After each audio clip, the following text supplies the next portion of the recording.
అరెస్టులు జరిగినా రాజకీయాల్లో ఉండాలి, ముందుకు వెళ్ళాలి అనుకునే వాళ్ళు ఎవరైనా సరే ఖచ్చితంగా అన్నిటికీ నిలబడాలి, ముందుకెళ్ళాలి. రాజకీయాలు తప్పు. అరుణ గారు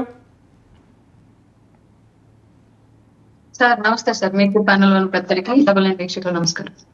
అరుణ గారు, వల్లభనేని వంశీ అరెస్టు ఎందుకు కూటమి కక్ష సాధింపు చర్యలు చేసి అక్రమంగా మంచి వాళ్ళని అరెస్టులు చేస్తున్నారు? ఒకవేళ బెయిల్ వస్తుందేమో అని చెప్పి ఎస్సీ ఎస్టీ అట్రాసిటీ ఆ చట్టాలను కూడా వాడుకుంటున్నారు. ఆయన క్షమించమని చెప్పారట, క్షమించి వదలకుండా ఇంతలాగా ఆయన్ని వేధించి వెంటపడి ఎక్కడో హైదరాబాద్లో పొరుగు రాష్ట్రంలో మై హోమ్స్ భూజాలో ఉన్న ఆయన్ని బలవంతంగా తీసుకొచ్చి అరెస్ట్ చేయడం బాధ అనిపించట్లేదా, తప్పు అనిపించట్లేదా? అవును సార్, మంచివాడు, బుద్ధిమంతుడు, సౌమ్యుడు, ఎవరికి ఎలాంటి హాని చేయని వాడు అని చెప్పేసి గతంలోనే జగన్మోహన్ రెడ్డి గారు పరిచయం చేసినట్లుగానే మీ అందరికీ తెలుసు సార్ వాళ్ళు ఎంత సౌమ్యులో ఎంత మంచివాళ్ళు. గన్నవరం టీడీపీ కార్యాలయం మీద దాడి చేశారు అని చెప్పేసి ఒక ఎస్సీ సోదరుడు ఆయన మీద కేసు పెట్టాడు. ఇంతవరకు ఓకే, సారీ చెప్పాడు, ఎక్స్క్యూజ్ చేశామని చెప్పేసి అనుకుందాం మీరు అన్నట్లుగానే మంచివాడు సౌమ్యుడు అయ్యి ఉంటే. కానీ అతను దళితుడని తెలిసి కూడా, కేసు పెట్టాడని తెలిసి కూడా, ఇవాళ వీళ్ళకి అధికారం లేదు అని తెలిసి కూడా ఇవాళ కూడా అతన్ని కిడ్నాప్ చేసి అతనితో కేసు వాపస్ తీయించేలాగా బెదిరించాడు అంటే ఎంత అహంకారం సార్. అధికారం లేకపోయినప్పటికీ కూడా ఒక దళితుడి మీద తన యొక్క అహంకారం చూపించగలిగాడు అంటే ఎంత మంచివాడో ఇంటి చూపించుంటాడు సార్. అంత మంచి బుద్ధి అతని మీద ఇప్పుడు కూడా, అధికారం లేనప్పుడు కూడా క్లియర్ గా.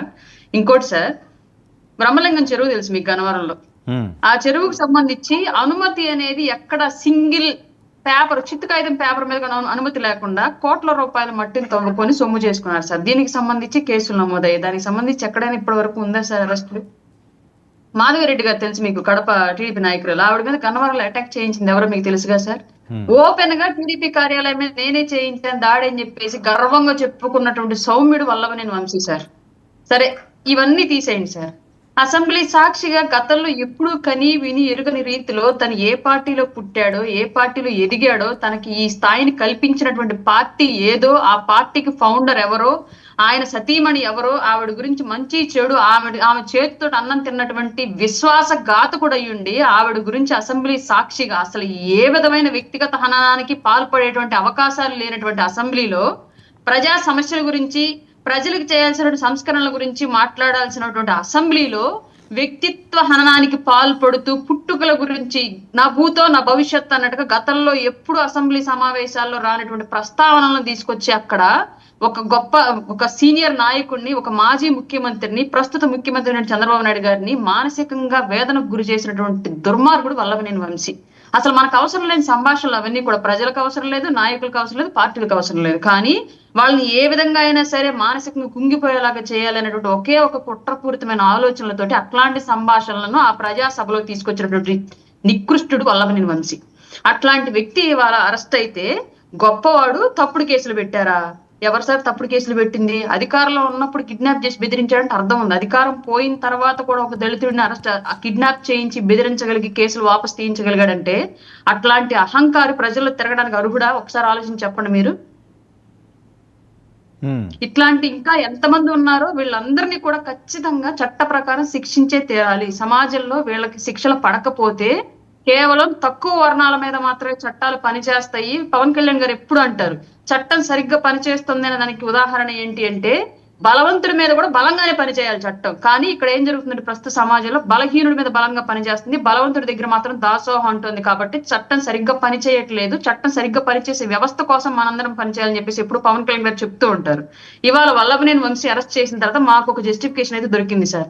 నిన్న మొన్నటి వరకు బోరుగడ్డ అనిల్ మీద లేదంటే నందిగాం సురేష్ మీద చూపించినటువంటి చట్టం వీళ్ళిద్దరు ఎందుకు తప్పించుకొని తిరుగుతున్నారు? ఇంకా చాలా మంది, ఇద్దరనే కాదు చాలా మంది గత ప్రభుత్వంలో అవినీతికి పాల్పడి ఇష్టారీతిగా నోర్లు పారేసుకొని దాడులకు తెగబడినటువంటి వాళ్ళందరూ కూడా ఇంకా అగ్రవర్ణాలకు చెందిన వాళ్ళు బయట ఎందుకు తిరుగుతున్నారని చెప్పేసి బోలెడు మంది మమ్మల్ని అడుగుతున్న క్వశ్చన్ కి ఇవాళ వల్లభనేని వంశీ అరెస్టు ద్వారా సమాధానం దొరికింది. మేము కూడా సమాధానం చెప్పడానికి సిద్ధంగా ఉన్నాం.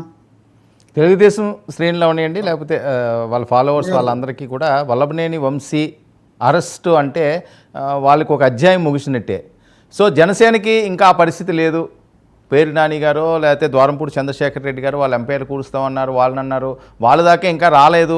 మొదటి దెబ్బ అయితే టీడీపీకి వచ్చింది అని సార్ 1/1 గత ప్రభుత్వంలో ఎవరైతే అవినీతికి పాల్పడ్డారో, అక్రమాలకు పాల్పడ్డారో, చట్ట వ్యతిరేక కార్యకలాపాలకు పాల్పడ్డారో, దాడులకు పాల్పడ్డారో వాళ్ళందరినీ కూడా అరెస్ట్ చేసే ప్రక్రియ అయితే డెఫినెట్ గా ఉండేది. మేము ఫస్ట్ నుంచి చెప్తూనే ఉన్నాం. మీ అనుమానం నెక్స్ట్ ఎవరు ఉండే ఛాన్స్ ఉంటుంది అరుణ గారు?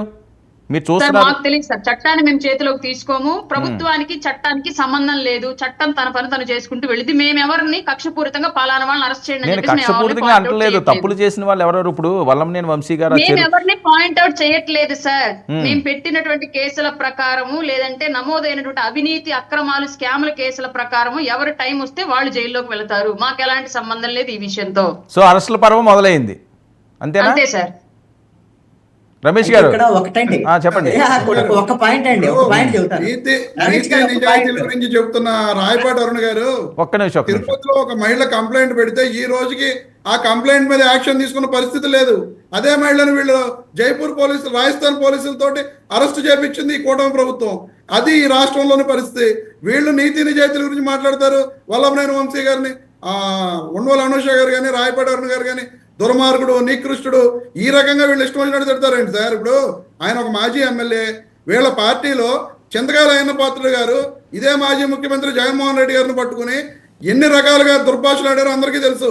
మరి వాళ్ళందరినీ ఏమనాలండి? ఇప్పుడు వీళ్ళకి మాత్రమే మాట్లాడుతూ వచ్చు అనుకుంటున్నారా వాళ్ళు? మరి వీళ్ళు ఈ రోజున వల్లభనేని వంశీ గారిని పట్టుకుని నీచుడు, దరిద్రుడు, ఏంటి మాటలు? అరుణ గారు వీళ్ళు గౌరవిస్తున్నారా? వీళ్ళు మాట్లాడుతున్న ఆయన మాట్లాడండి. అడుగుతారండి సార్, మాట్లాడతారు మధ్యలో మాట్లాడుతున్న డిస్టర్బెన్స్. మాట్లాడండి. ఓకే, ఒక్క నిమిషం రమేష్ ఒక్క నిమిషం ఇస్తానండి. రమేష్ ఒక్క నిమిషం. అరుణ